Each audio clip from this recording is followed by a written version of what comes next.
So you were born and raised where? Was it Nanaimo? No, I went to Canada as a kid. My father was a Canadian, and him and my mother split up when I was a baby. Mm-hmm. And I stayed with my mom. And then when I was 10 years old, I went to live with my dad. And your dad? And he lived in Kamloops. He was a musician and now a retired doctor. And when I was 10, I went up there, and that was my introduction to Canada. So your dad was he was a doctor who also played in a band? No, he's a classical musician. He's a violinist. Oh, wow. Symphony guy, yeah. Oh, that's interesting. So you definitely had music in your background. And so you must have started playing guitar or something at a young age. Is that correct? No. It's funny. He was forgive me, Father, but he was a stuffy classical musician who was not going to have that in his house. Wow. That kind of nonsense and noise emanating from his house. He was practicing, the schedule of a serious musician, and his wife, my stepmother, was a classical pianist. So they were at it all day, all the time. And, wow. Yeah, wow. They just thought, what I was interested in was noise. So I wasn't afforded, I was told I could pick a band instrument for school band. And I had a record. You ever hear of a guy called Mo Kaufman? Yeah. Of course. Yeah, the Bach to rock guy. Yeah.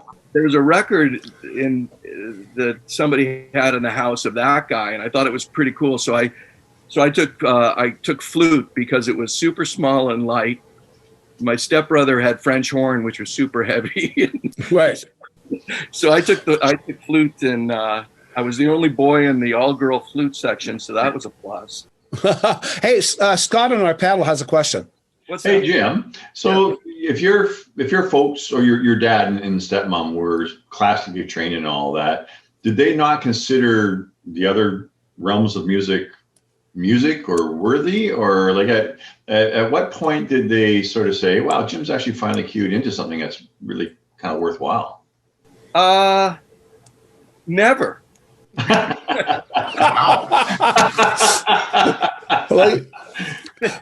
But I didn't live with him for a real long time, and I was out as a young teenager, and that's when I made my way to Nanaimo, getting back on the track of our story a little bit.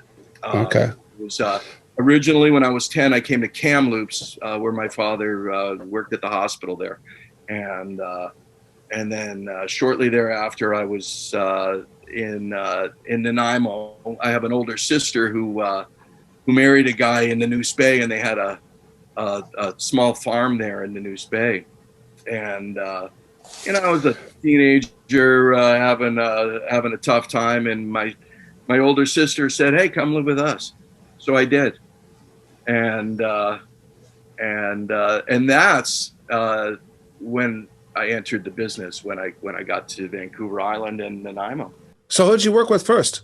Well, Were you playing in a band, or were you? No, at this point, I love music. I don't play anything. I'm an air drummer. I'm a history buff with music, but I don't play anything. And I'm about, by the time I get to Nanaimo, I'm around 15, almost 16 years old. And I meet a girl who I go crazy head over heels with.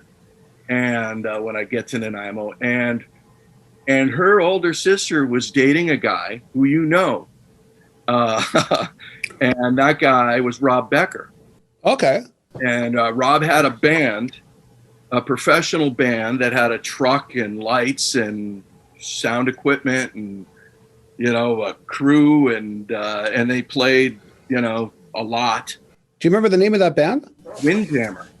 Oh, okay. I remember that. I remember that name. I never saw them, but I remember the name. Yeah, Windjammer, and so he had this band, and they were just in the point of breaking up Windjammer and starting a pop new wave kind of band, because that's what was all the rage in late 79 or 80 when I met all these crazy folks and was introduced to my new business in life. But it's around 1980 and they learn a bunch of Joe Jackson songs and they change the name to the Urge. And it's all guys that Glenn Dooley and Gordie Allen. Right.